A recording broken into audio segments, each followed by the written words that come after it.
ఉన్న బంగారాన్ని విడిపించి ఆ రోజు ఆన్లైన్ రేటుకే మేము కొంటాం. Sharma gold company.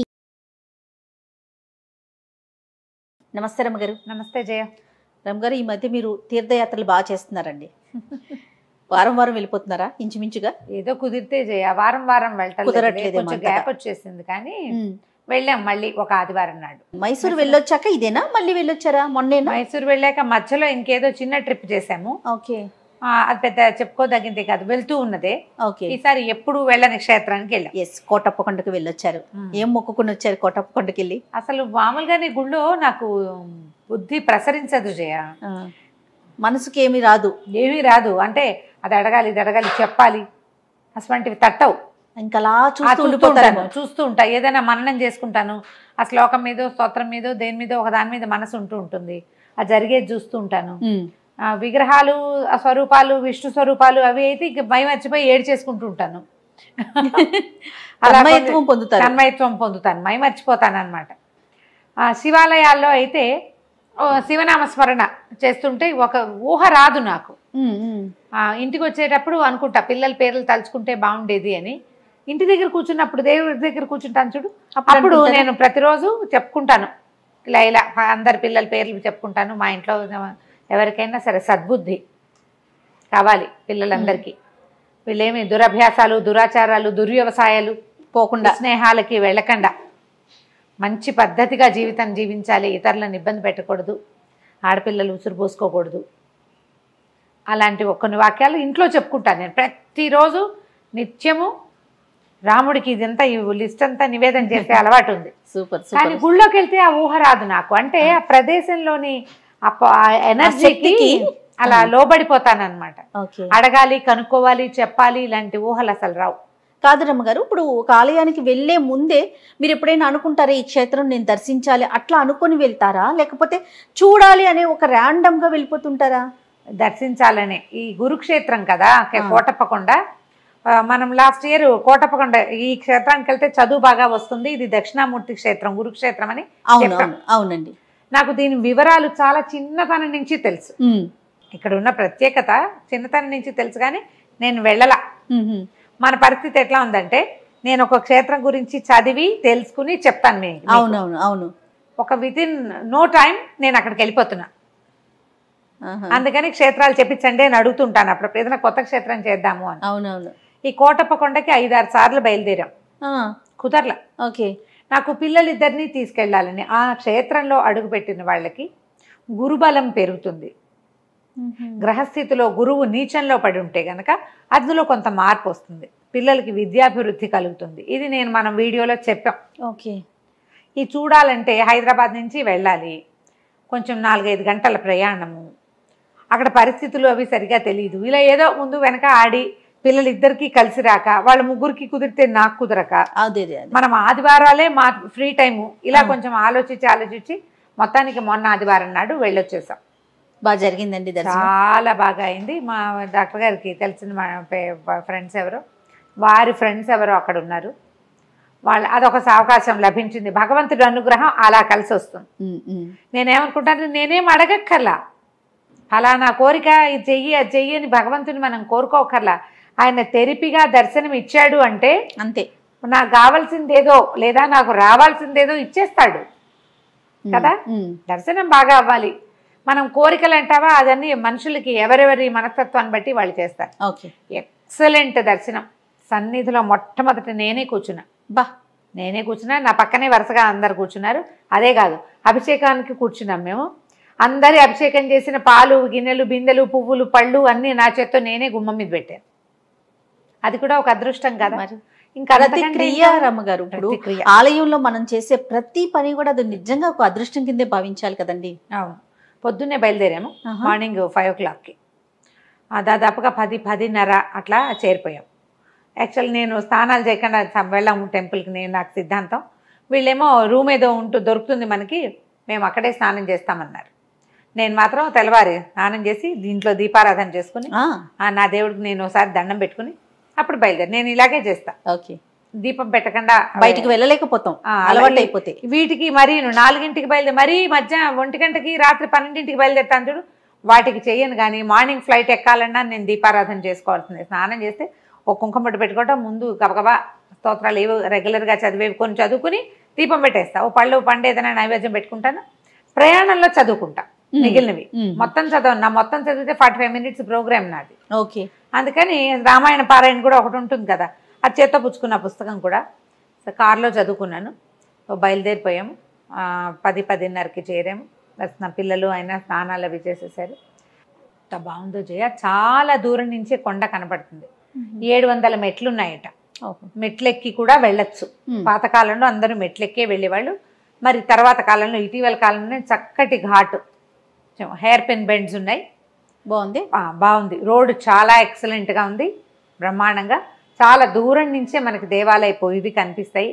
ఒక పెద్ద వినాయకుడి విగ్రహం ఒకటి కనపడుతూ ఉంటుంది దూరం నుంచి. అవి కూడా 2-3 ఫోటోలు తీసాం. ఈ 3-4 మలుపుల్లో మొత్తానికి ఇది చాలా ఎత్తుకొండ అని అనుకోలేకపోతాం. ఒక 1500 అడుగులు ఎత్తున్నట్టుంది భూమి మీద నుంచి. సో పర్వాలా, పెద్దది అంటే మరీ ఎత్తు అని చెప్పడానికి వీల్లేదు, ఒక మాదిరి ఎత్తు. ఈ కొండ మీదకి వెళ్ళాక చాలా విశాలంగా ఉంది, బాగా అరేంజ్ చేశారు చేయ. నేను ఆదిచుంచనగిరి వెళ్ళాను చూడు, మేము మైసూరు వెళ్ళినప్పుడు, కాలభైరవ క్షేత్రం. ఇందులోకి అడుగు పెడుతుంటే ఎందుకు అట్లా అనిపించిందో తెలీదు, నాకు అక్కడికి వెళ్ళిన ఫీల్ వచ్చింది. సేమ్ అదే రకమైన అరేంజ్మెంట్ కనపడింది. రైట్ సైడ్ అన్ని కార్లు, ఒక పెద్ద చెట్టు, కుడివైపున పెద్ద దక్షిణామూర్తి విగ్రహం అరేంజ్ చేశారు. ఓకే. ఈ ఘాట్ ఎక్కుతున్నప్పుడు కూడా బ్రహ్మ విష్ణు మహేశ్వరుల విగ్రహాలు ఉన్నాయి. పెద్ద పెద్ద విగ్రహాలు. పాలకడల మీద పడుకున్న విష్ణువు, పరమేశ్వరుడు, బ్రహ్మదేవుడు. ఆయన చేతిలో భవిష్యవాణి పట్టుకున్నట్టుగా ఇదనమాట. పైకి వెళ్తే నేను మాత్రం ఒక్క నిమిషం పాటు నేను ఆదిచుంచనగిరి దీని దగ్గర నిలబడిన ఫీల్ వచ్చింది. మీ మనసుకు అట్లా అనిపించింది. అలా అనిపించింది. మా వాళ్ళు ఏమంటారంటే అది కూడా సేమ్ ఇలాంటి అమరికతోటే ఉంది, అందుకని నీకు అట్లా అనిపించింది అన్నారు. నేను మాత్రం ఒక భైరవ క్షేత్రపు భావన వచ్చింది నాకు. దాటి ముందుకెళ్తే కొంచెం అన్ని మెట్లు ఉన్నాయి బాగా. ఆ పై భాగానికి వెళ్ళటానికి ఇట్లా స్ట్రైట్గా మెట్లు, చక్కగా విశాలమైన ప్రాంగణం, చాలా విశాలంగా ఉంది. ఎంత పెద్దదో, భలే బాగుంది. ఈ లోపలికి వెళ్ళిన తర్వాత మనం కొండెక్కటానికి మనకి ఎలా ఉందంటే, అది ఇటువైపుకి మెట్లు స్వామివారి సన్నిధి, మళ్ళీ కుడివైపు నుంచి మెట్లు, పైన పుట్ట ఒకటి ఉందట. అక్కడికి నేను సగం మెట్లు ఎక్కి కూర్చున్నాను. నాకు బాడీ కొంచెం ఈ మధ్య బ్యాలెన్స్ అవుట్ అవుతుందన్నా, కొంచెం స్పాండిలైటిస్ అగ్రవేషన్లో ఉంది. మా వాళ్ళు 3 పైకి వెళ్ళారు, అక్కడ పైన పుట్ట అదే ఉంది అని చెప్పారు. నేను అక్కడికి వెళ్ళాల. ఈ పాత గుహలు అవి ఉన్నాయట ఇక్కడ. ఆ తర్వాత ఏమో గొల్లభామ మందిరం ఒకటి ఉంది. అంటే పరమేశ్వరుని ఇక్కడ స్వామిని తెలుసుకున్న ఒక అమ్మాయి ఆనందవల్లి అంటారు, ఆవిడ గుడి కొంచెం కిందకి మెట్లు దిగి వెళ్ళాలన్నమాట. పెద్ద శివలింగం లోపల ఎంతమంది జనం ఉన్నా, మనం మండపం లోపలికి చూస్తుంటే, ఆ అంతరాలయంలోకి చూస్తే ఎంత ప్రశాంతంగా ఉన్నట్టుందో. ఎంతమంది ఉన్నారో అభిషేకానికి, కిక్కిరిసిపోయింది. అంతరాలయపు 2వ భాగం, ద్వితీయ భాగం, స్వామివారు ఉండేది ప్రధాన అంతరాలయం కదా, గర్భగుడి. అక్కడి నుంచి ఒక విశాలంగా ఒక హాల్ లాంటిది ఉంది. మొత్తం ఫుల్ హాల్ నిండిపోయింది. హాల్ తర్వాత నుంచి ఒక గుమ్మం, హాల్ దాటాక ఆ గుమ్మం నుంచి పబ్లిక్ జనాలు చూసే వాళ్ళంతా చూసి వెళ్ళిపోతున్నారు. అభిషేక జనం మాత్రం ఈ హాల్లోకి వస్తారనమాట. ఎంత నిరామయంగా ఉందంటే లోపల, అసలు ఇట్లా ప్రశాంతంగా. పెద్ద శివలింగం చాలా బాగుంది. పెద్ద మండపం మీద ఏం చేశారంటే, పాన్వట్టం మీద నుంచి ఒక మండపం, వెండి మండపం లాంటిది ఏర్పరిచారు. అభిషేకం, ఏకరుద్రం అభిషేకం చేయించుకున్నాము. చాలామంది ఇలాగే ఎంతమందో ఉన్నారు. అందరూ పాలు, పళ్ళు, తేనె, తర్వాత బిల్వదళాలు, పంచదార తెచ్చారు కొంతమంది ఇంటి నుంచి. ఒక్కొక్క దాంతో అభిషేకానికి ఒక్కొక్క ఫలితం చెప్తారు. పరమేశ్వరుడికి పాలు, పెరుగు, తేనె, పంచదార, నెయ్యి, ఈ 5 కాకుండా పళ్ళతోటి అభిషేకం చేస్తే ఎవరో ఒకటి చెరుకు రసం కూడా పట్టుకొచ్చారు. కొబ్బరి నీళ్ళు, పళ్ళు, మామిడి పళ్ళు అవి తొక్క తీసేసి రసం పిండి అభిషేకం చేశారు. అద్భుతంగా ఉంది. వాళ్ళు ఎవరో ఎంత భక్తులు, మరి ఇంత స్టీల్ డబ్బా తెచ్చారు. దాని నిండా అన్ని పళ్ళు ఒలిచేసి పట్టుకొచ్చారు. కొన్ని కమలాతొనలు ఉన్నాయి, దానిమ్మ గింజలు ఉన్నాయి, తర్వాత ఏమో ఈ మన ద్రాక్ష పళ్ళు, అవన్నీ వేసి ఒక డబ్బా తెచ్చారు. ఆ డబ్బాతో సహా అభిషేకం చేశారు. నెయ్యి, తేనె అన్నిటికీ దేనికి దానికి ప్రత్యేకంగా ఉంటుంది. వాటన్ని పంచామృతాలతో పాటుగా ఈ భస్మము అన్నిటితోటి అభిషేకం చేశారు. ఎంత బాగుందో అసలు. స్వరం ఇంకా చెవిలో ఉన్నట్టుంది. 2 అర్చక స్వాములు ఉన్నారు, చిన్నవాళ్ళల్లే ఉన్నారు. ఎంత బాగుందో మంత్రం. ఏకరుద్రం నాకు కూడా నోటికొచ్చు రుద్రం. మా వాళ్ళు ఇంట్లో చేస్తారు, వేద పాఠశాలకు వెళ్తాం కదా, అది వింటూ ఉంటే వచ్చేస్తుంది. నేను చదవను దాన్ని, రోజువారీ రుద్రం చదవటము అలా అలవాటేం లేదు, కానీ మనం వింటూ ఉంటే వచ్చేస్తూ ఉంటుంది కదా. ఎంత అద్భుతంగా ఉందో, చాలా ప్రశాంతంగా ఉంది. బయటికి దర్శనం చేసుకుని ఈ అభిషేకం అయిన తర్వాత బయటకు వచ్చాము. చాలామంది తెలిసిన వాళ్ళు, ఒకళ్ళిద్దరు బంధువులు కూడా కనిపించారు. బంధువుల ఫ్యామిలీ ఒకటి కనపడింది, నేను గుర్తుపట్ల. ఈ మధ్య పెళ్ళిళ్ళు అయినాయి కదా మా ఇంట్లో, వాళ్ళ అలా అన్నమాట పెళ్ళి. మా వియ్యంకుల తాలూకు బంధువులు ఎంతమందో గుర్తుపట్టారు, ఏవో ఫోటోలు గిటోలు తీసుకున్నారు. మనం సన్నిధిలో నుంచి బయటకు వచ్చాక లెఫ్ట్లో ఒక యజ్ఞశాల లాంటిది ఒకటి ఉంది. దాంట్లో ఈ కోటప్పకొండ త్రికూటాచల క్షేత్రం ఎట్లా ఏర్పడిందో పిక్చర్స్ మొత్తం కనపడ్డాయి. త్రికూటాచలం ఎలా ఏర్పడిందో ఇప్పుడు నేను చెప్పట్లేదు, మనకు కోటప్పకొండ వీడియో ఉంది, అది చూస్తే క్లారిటీ వచ్చేస్తుంది తప్పకుండా. ఇవి 3 శిఖరాలుగా ఉంటాయి. 3 శిఖరాల్లో ఒక శిఖరమే పరమేశ్వర శిఖరం అన్నమాట. బ్రహ్మ విష్ణు మహేశ్వరులని ఈ త్రికూటాలని కలుపుతూ ఈయన ఇక్కడ వెలిసాడని. అంటే దక్షయజ్ఞం తర్వాత పరమేశ్వరుడు ఇక్కడ బ్రహ్మచారి స్వరూపంలో తపస్సు చేసుకున్నాడట. అందుకని ఇది గురుక్షేత్రంగా భావించి బ్రహ్మ విష్ణువులు ఇద్దరు ఈయన దగ్గర ఉపదేశం పొందారని చెప్తారు. ఓకే, బ్రహ్మ విష్ణువు ఇద్దరు ఇక్కడ గురుపదేశం. ఈయన దగ్గర శివుడే పరమ గురువు, ఆది గురువు. మనకి ప్రపంచానికి ఆది గురువు ఆయనే. మనకు అక్షరాలు కూడా పరమేశ్వరుడి వల్లే వచ్చినాయి. ఆయనే ఇక్కడ వీళ్ళిద్దరికీ కూడా గురుపదేశం చేశాడని చెప్తారు.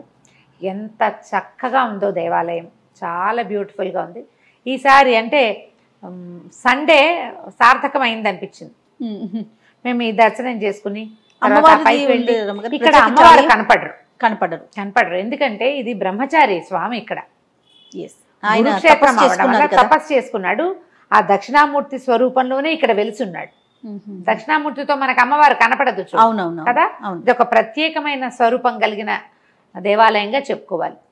అయితే ఏ ఆనందవల్లి అన్న గొల్లభామ గుడి మాత్రం స్వామివారితో పాటలేదు, కొంచెం కిందకి ఆ కొండ చలమలో కాస్త కింద వైపుకి వెళ్ళేలాగా ఉందన్నమాట. ఒక పర్వతానికి ఆనుకుని ఉన్నట్టుగా ఉంది దేవాలయం. ఆ తర్వాత పెద్ద నందీశ్వరుడు, పెద్ద శివుడి విగ్రహాలు ఇప్పుడు అరేంజ్మెంట్లు చాలా సులువైన. అసలు ఆ నందీశ్వరుడు ఎంత ముద్దుగా ఉన్నాడో, దేవాలయానికి ఎదురుగుండా ఉండి అద్భుతంగా ఉంది, చాలా బాగుంది. ప్రత్యేకమైన క్షేత్రము. పిల్లలకి విద్యాభ్యాసం లేదని సరిగా కుదరకపోయినా, ఏం చదవాలో తెలియక ఒక కన్ఫ్యూజన్లో ఉన్నా, మనకే జాతకంలో గురువు ఇబ్బందుల్లో ఉన్నా, వాళ్ళందరికీ ఇది ప్లస్ అవుతుంది ఈ దేవాలయ దర్శనం. నేను చూడు సంవత్సరం నుంచి ట్రై చేస్తున్నా, ఇప్పటికి వెళ్ళగలిగాను నేను. ఆయన ఒప్పుకోడు అంటారు. మనకి జాతక బలం కుదిరిన వాళ్ళే అక్కడికి వెళ్తారని, లేకపోతే వెళ్ళలేరని కొంతమంది పెద్దవాళ్ళు చెప్తుంటారు. గురువు అడ్జస్ట్ అయ్యే అవకాశం ఉంటే కానీ, దానికోసం ఏం చేయాలి, నేను ఎన్ని రోజుల నుంచో దక్షిణామూర్తి స్తోత్రం చేసుకుంటున్నాను, ఎప్పటి నుంచి చేస్తున్నాను. ఇది ఒకసారి వెళ్ళి అక్కడ ఒకసారి స్వామిని దర్శించి పిల్లలతో సహా వెళ్ళాలని చాలా బాగా కుదిరింది. సండే మార్నింగ్ వెళ్ళాం, రాత్రి 9ంటికి ఇంటికి వచ్చేసాం. ఓకే, ఇంకా అదొక్కటే దర్శనం అయిందండి? ఇంకేమైనా చూసారా? అదొక్కటే చూడదలుచుకున్నాం. ఓకే, మధ్యలో మనం వెళ్ళేటప్పుడు జడల రామలింగేశ్వర స్వామి దేవాలయము, తర్వాత ఇంకా ముందుకెళ్తే నల్గొండ రోడ్లో వెళ్తాం కదా, ఈ వాడపల్లి అవి కనపడతాయి. ఇది వరకు వాడపల్లి చూసాము, దీనికి టైం సరిపోదని ఇంకా వెళ్ళలేదు కూడా ఉండాలి కదా. 270 కిలోమీటర్లు ఉంది జయ.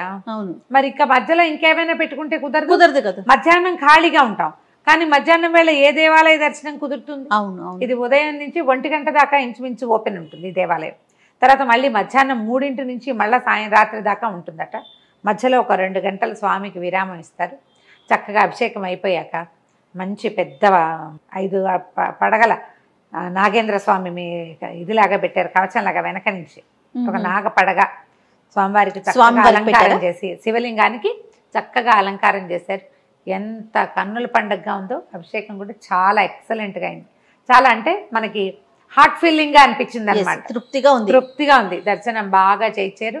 ఆయన ఎవరో మహానుభావులు, పేరైతే నేను అడగలేదు, చాలా మొహమాటంగా ఉన్నారు, కానీ చక్కగా దర్శనం మీరు ఇక్కడే ఉండండి 10 నిమిషాలు, అభిషేకం వేళకి పంపిస్తూ ఉన్నారు. మేమే ఫస్ట్ లోపలికి వెళ్ళాము, మొదటి లైన్లోనే కూర్చుని దగ్గర నుంచి మంత్రం ప్రతి పదము నేను స్పష్టంగా వినగలిగాను. అదొక సంతోషం. చాలా బాగా అయింది. అవకాశం ఉంటే తప్పకుండా కోటప్పకొండని దర్శనం చేసుకోండి. తప్పకుండా. ఈ కాలంలో కొంచెం జనం తక్కువగా ఉంటారు, ఆషాఢ శ్రావణాలు కాస్త జనం తక్కువ ఉంటారు. ఆదివారం సోమవారం బిజీగా ఉంటుందట బాగా. మిగిలిన రోజుల్లో కొంచెం తక్కువ మాదిరిగా ఉంది. కొండ పై భాగం కాబట్టి కొంచెం ఎండ ఎక్కువగా ఉంది. వర్షాకాలం ఎలా ఉంటుందో మరి చూడాలి. నమస్తే. నమస్తే.